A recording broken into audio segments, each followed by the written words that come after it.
just taking off the high spots at the moment, yeah. So you're not pushing it right in. Right, okay.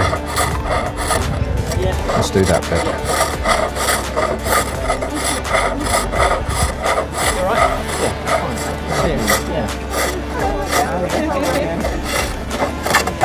Being filmed at the moment doing this. Oh, I can't see it. It's bringing one up at the beginning with a Trees, tell me. So it's all locally sourced in Shropshire. I like to follow it all the way through its process. So buying full tree trunks, we mill it all ourselves and then find